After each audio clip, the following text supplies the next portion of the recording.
నమస్తే అండి. భగవద్గీత 4వ అధ్యాయము 34వ శ్లోకము. ఆధ్యాత్మిక ఆచార్యుని సమీపించి సత్యము నెరుగుట కొరకై ప్రయత్నించుము. వినయపూర్వకముగా ప్రశ్నించి అతనికి సేవ చేయుము. ఆత్మదర్శులు తత్వమును దర్శించిన వారగుట చేత నీకు జ్ఞానమును ఉపదేశించెదరు అని శ్రీకృష్ణుడి యొక్క ఉపాధి ద్వారా ఆత్మ మాట్లాడుతున్నది.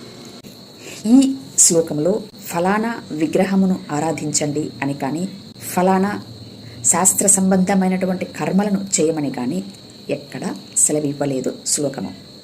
ఏమండి అనగా, ఎవడైతే ఆత్మను దర్శించినాడో వాడి ద్వారా ఆత్మ గురించినటువంటి వివరాలను, విషయాలను వినమని సెలవిస్తుంది ఈ శ్లోకం.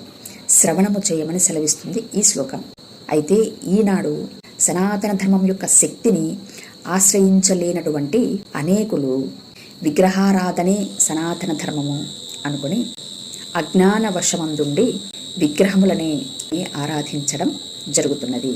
ఏమండి, దేవుడు ఆత్మ గనుక ఆయన మానవుడి యొక్క హృదయమందే నివసించేవాడయ్యున్నాడు అని భగవద్గీత 7వ అధ్యాయము క్లియర్గా సెలవిస్తున్నప్పటికీ మానవుడి దేహంలోనే ఉండేటువంటి ఆత్మను ఏ విధముగా ఆరాధించాలో కానక, ఆత్మదర్శులు చెప్పినా కూడా ఆ మాటను వినక, వారి స్వనీతికి స్వబుద్ధికి లోనై ఇదే సనాతన ధర్మము అని వారి స్వబుద్ధిని ప్రకటించడం ఈనాడు చోద్యముగా చూడడమే తప్ప చేసేదేమీ లేదు.